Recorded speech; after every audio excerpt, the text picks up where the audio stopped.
নতুন মিশন নিয়ে মাঠে নামছেন বিএনপির ভারপ্রাপ্ত চেয়ারম্যান তারেক রহমান। ৪ দিনের সফরে ঘুরবেন উত্তরাঞ্চলের 9 জেলা, অংশ নেবেন বিভিন্ন ধর্মীয় ও সামাজিক অনুষ্ঠানে। এনসিপি থেকে পদত্যাগ করে বিএনপিতে যোগ দিলেন মীর আরশাদুল। তারেক রহমানের সঙ্গে সাক্ষাৎ শেষে গ্রহণ করেন প্রাথমিক সদস্য পদ। নেট দুনিয়ায় আলোচনা সমালোচনার ঝড়। নির্বাচনে অংশ নেওয়ার ঘোষণা দিলেও রাজনীতির মাঠে নিষ্ক্রিয় জাতীয় পার্টি। আসন সমঝোতা চূড়ান্ত হলে আনুষ্ঠানিকভাবে মাঠে নামার পরিকল্পনা, বলছেন শীর্ষ নেতারা। পটুয়াখালী 3 আসনে বিএনপির সঙ্গে আসন সমঝোতা করে অস্বস্তিতে নুরুল হক নূর। দলের বিদ্রোহী প্রার্থী হাসান মামুনকে সমর্থন দিচ্ছেন স্থানীয় নেতাকর্মীরা। হাদি হত্যাকাণ্ডে তদন্তে বের হচ্ছে একের পর এক চাঞ্চল্যকর তথ্য। পরিকল্পনা নেপথ্যে ছিলেন নানক সহ আওয়ামী লীগের প্রভাবশালীরা। 4 দিনের সফরে উত্তরবঙ্গ যাচ্ছেন বিএনপির ভারপ্রাপ্ত চেয়ারম্যান তারেক রহমান। উত্তর অঞ্চলে 9টি জেলা সফর করবেন তিনি। 11 জানুয়ারি শুরু হওয়া সফরটি শেষ হবে 14 জানুয়ারি। সফর ঘিরে সার্বিক নিরাপত্তা ব্যবস্থা চেয়ে সরকারের কাছে চিঠি দিয়েছে বিএনপি। বুধবার বিএনপি চেয়ারপারসনের কার্যালয় থেকে পাঠানো এক সংবাদ বিজ্ঞপ্তিতে জানানো হয়, নিহত জুলাই যোদ্ধা ও দীর্ঘ গণতান্ত্রিক আন্দোলনের শহীদের কবর জিয়ারত করবেন তিনি। একই সঙ্গে বিএনপির চেয়ারপারসন খালেদা জিয়ার বিদেহী আত্মার মাগফিরাত কামনায় দোয়ার আয়োজন করা হয়েছে। সফরকালে তারেক রহমান নির্বাচন কমিশনের ঘোষিত নির্বাচনী আচরণবিধি পুরোপুরি অনুসরণ করবেন এবং কোনোভাবেই আচরণবিধি লঙ্ঘন করবেন না বলেও বিজ্ঞপ্তিতে জানানো হয়। বিজ্ঞপ্তিতে বলা হয়, সফরের প্রথম দিন 11 জানুয়ারি ঢাকায় কর্মসূচি শেষে গাজীপুর, টাঙ্গাইল ও সিরাজগঞ্জে দলের নেতাকর্মীদের সঙ্গে মতবিনিময় করবেন তারেক রহমান। পরে তিনি বগুড়ায় পৌঁছাবেন। এদিকে 12 জানুয়ারি বগুড়া থেকে সফর শুরু করে তিনি রংপুর, দিনাজপুর ও ঠাকুরগাঁও জেলায় সাংগঠনিক কর্মসূচিতে অংশ নেবেন। একই দিনে রংপুর জুলাই আগস্ট গণঅভ্যুত্থানের শহীদ আবু সাইদের কবরে শ্রদ্ধা নিবেদন ও দোয়া করার কর্মসূচিও রয়েছে। 13 জানুয়ারি পঞ্চগড়, নীলফামারী, লালমনিরহাট ও কুড়িগ্রাম জেলায় দলীয় নেতাকর্মীদের সঙ্গে বৈঠক ও মতবিনিময় করবেন বিএনপির ভারপ্রাপ্ত চেয়ারম্যান। বিএনপিতে যোগ দিয়েছেন জাতীয় নাগরিক পার্টি থেকে সদ্য পদত্যাগ করা মীর আরশাদুল হক। বুধবার দুপুরে বিএনপি চেয়ারপারসনের গুলশান কার্যালয়ে হাজির হয়ে আনুষ্ঠানিকভাবে বিএনপিতে যোগ দেন তিনি।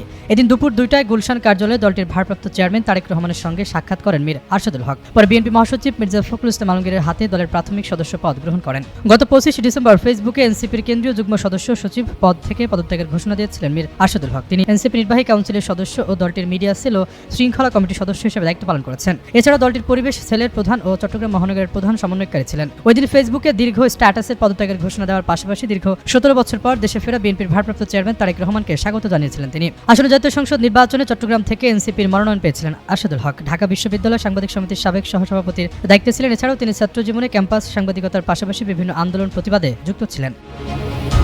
আসন্ন ত্রয়োদশ জাতীয় সংসদ নির্বাচন সামনে রেখে দেশের রাজনীতিতে হিসাব নিকাশ ও জল্পনা দিন দিন ঘনীভূত হচ্ছে।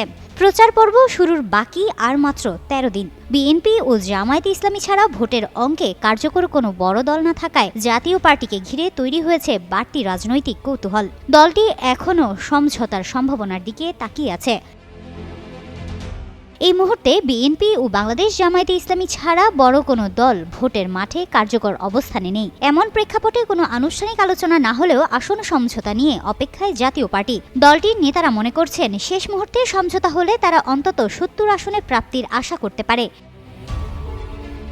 জানা গেছে, 2024 সালের জুলাই আগস্ট আন্দোলনের পর আওয়ামী লীগের দোসর তকমায় রাজনৈতিকভাবে বেকায়দায় পড়লেও শেষ পর্যন্ত নির্বাচনে অংশ নেওয়ার সিদ্ধান্ত নেয় জাপা। সারা বছর বিভিন্ন দল ও মহলের পক্ষ থেকে জাপাকে নির্বাচন থেকে দূরে রাখার চেষ্টা থাকলেও দলটি 2 শতাধিক আসনে প্রার্থী দিয়েছে। তবে নিরাপত্তার সংখ্যা ও লেভেল প্লেইং ফিল্ড নিশ্চিত না হলে নির্বাচন থেকে সরে যাওয়ার ইঙ্গিতও দিয়েছেন দলটির নীতি নির্ধারকরা। জাপার মহাসচিব শামীম হায়দার পাটোয়ারি গণমাধ্যমকে জানান, এখনও কোনো দল বা জোটের সঙ্গে আলোচনার সূত্রপাত হয়নি। তবে পারস্পরিক প্রয়োজনের ভিত্তিতে শেষ পর্যন্ত সমঝোতা হতে পারে এবং সেক্ষেত্রে তারা অন্তত 70 আসন চাইবেন। নির্বাচনে লেভেল প্লেইং ফিল্ডের কোনো লক্ষণ নেই এবং অব্যাহত হুমকি ও নিরাপত্তার সংখ্যা দলটিকে নতুন করে ভাবতে বাধ্য করতে পারে। নির্বাচনে অংশ নেওয়ার ঘোষণায় নেতাকর্মীদের চাঙা করার চেষ্টা হলেও কোণঠাসা দশা কাটেনি জাপার। প্রার্থী সংকটে পড়ে 5 দিনের পরিবর্তে শেষ দিন পর্যন্ত মনোনয়নপত্র বিক্রি করতে হয়। 300 আসনে প্রার্থী দেওয়ার ঘোষণা দিলেও মাত্র 3 শতাধিক মনোনয়নপত্র বিক্রি হয়, যার মধ্যে 224 আসনে প্রার্থী চূড়ান্ত করা গেছে। নির্বাচন কমিশনের বাছাইয়ে 23টি মনোনয়ন বাতিল হওয়ায় বর্তমানে বৈধ প্রার্থী রয়েছে 201 আসনে। নির্বাচন কমিশনের তফসিল অনুযায়ী 12 ফেব্রুয়ারি ভোট, প্রচার শুরু হবে 22 জানুয়ারি। এই সময়ের মধ্যেই সম্ভাব্য সমঝোতার সব হিসাব নিকাশ শেষ করতে হবে। হিমাতুল জান্নাত, যুগান্তর নিউজ। গলাচিপা ও দশমিনা নিয়ে পটুয়াখালী ৩ আসন, সেখানে জোটের মনোনয়ন পেয়েছেন গণ অধিকার পরিষদের সাধারণ সম্পাদক ও ডাকসুর সাবেক ভিপি নুরুল হক নূর। এরপরও নির্বাচনী মাঠে তিনি একা হয়ে পড়েছেন। বিএনপি জোট প্রার্থী হলেও স্থানীয় বিএনপির বড় অংশের সমর্থন পাচ্ছেন না তিনি, বরং তারা কাজ করছেন বিএনপি বিদ্রোহী প্রার্থী সদ্য বহিষ্কৃত নেতা হাসান মামুনের পক্ষে। দীর্ঘদিন মাঠে কাজ করে পটুয়াখালী ৩ আসনে বিএনপির সংগঠন শক্ত করেছিলেন হাসান মামুন। মনোনয়ন না পেয়ে স্বতন্ত্র প্রার্থী হয়ে মাঠে নামেন তিনি। বহিষ্কার হলেও তার পাশে দাঁড়িয়েছে ২ উপজেলার প্রায় পুরো বিএনপি। যদিও এ নিয়ে দারুণ ক্ষুব্ধ নূর, বিষয়টি বিএনপিকে অফিসিয়ালি জানান, ব্যবস্থা নিতে বলবেন বলেও হুঁশিয়ারি দিয়েছেন। তবে সেই হুঁশিয়ারিকে পাত্তা দিচ্ছেন না তারা। ক্রমেই জয়ের পাল্লা ভারী হচ্ছে বিএনপি বিদ্রোহী প্রার্থী হাসান মামুনের। নুরুল হক নূর জানান, দলীয় সিদ্ধান্ত মানছে না স্থানীয় নেতারা। বিষয়টি তিনি বিএনপির শীর্ষ নেতৃত্বকে জানিয়েছেন। এর সমাধান না হলে ভবিষ্যতে জোট রাজনীতিতে জটিলতা তৈরি হবে। তবে নূরের হুঁশিয়ারিকে গুরুত্ব দিচ্ছেন না স্থানীয় বিএনপির নেতারা। স্পষ্ট জানিয়ে দিয়েছেন যে কোনো পরিস্থিতিতে তারা থাকবেন হাসান মামুনের সঙ্গেই। এদিকে গলাচিপা পৌর বিএনপির সভাপতি মিজানুর রহমান বলেন, তারা জোট বোঝেন না, তারা হাসান মামুনকেই বোঝেন। ৩৬ বছর ধরে তিনি মাঠে আছেন। আর দশমিনা উপজেলা বিএনপির সিনিয়র সহসভাপতি খোরশেদ আলম বলেন, দল বহিষ্কার করলেও তারা হাসান মামুনের পক্ষেই থাকবেন। গলাচিপায় যেখানে ভোট ভাগ, সেখানে দশমিনায় একক প্রার্থী হাসান মামুন। সব হিসাব মিলিয়ে ভোটের অঙ্কে আপাতত এগিয়ে বিএনপির এই বিদ্রোহী প্রার্থী। জিন্নাত আরা ঋতু, যুগান্ত নিউজ। ইনকিলাব মঞ্চের মুখপাত্র শহীদের শরীফ ওসমান বিন হাদি হত্যাকাণ্ডের তদন্তে একের পর এক চাঞ্চল্যকর তথ্য সামনে এনেছে ঢাকা মহানগর গোয়েন্দা পুলিশ ডিবি। দীর্ঘ তদন্তের পর এ মামলায় ১৭ জনের বিরুদ্ধে অভিযোগপত্র দাখিল করা হয়েছে। অভিযোগপত্রে হত্যাকাণ্ডে জড়িত প্রত্যেকের ভূমিকার বিস্তারিত বিবরণ তুলে ধরা হয়েছে। মঙ্গলবার বিকেলে ঢাকা মহানগর পুলিশ মিডিয়া সেন্টারে আয়োজিত সংবাদ সম্মেলনে ডিএমপির অতিরিক্ত কমিশনার ডিবি শফিকুল ইসলাম জানান, এই হত্যাকাণ্ড ছিল সুপরিকল্পিত এবং সংঘবদ্ধ অপরাধ। তার ভাষ্য অনুযায়ী সাবেক ওয়ার্ড কাউন্সিলর তাইজুল ইসলাম চৌধুরী ওরফে বাপির নির্দেশনা ও সরাসরি পরিকল্পনায় এই হত্যাকাণ্ড বাস্তবায়িত হয়।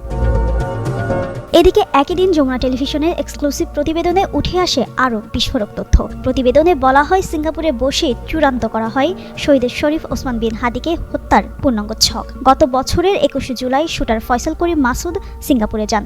পরদিন সিঙ্গাপুর মালয়েশিয়া সীমান্তবর্তী একটি হোটেলে আওয়ামী লীগের কয়েকজন প্রভাবশালী নেতার সঙ্গে তার গোপন বৈঠক হয়। সেখানে উপস্থিত ছিলেন সাবেক মন্ত্রী জাহাঙ্গীর কবির নানক, সাবেক এমপি ইলিয়াস মোল্লা এবং সাবেক কাউন্সিলর তাইজুল ইসলাম বাপি সহ আরও একজন।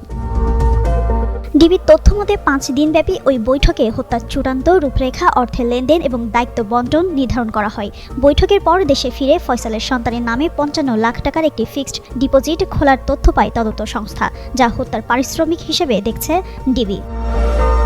তদন্তে আরও উঠে এসেছে, হত্যার পর শুটার ফয়সাল করিম ও তার সহযোগী আলমগীর হোসেন ভারতে পালিয়ে যান।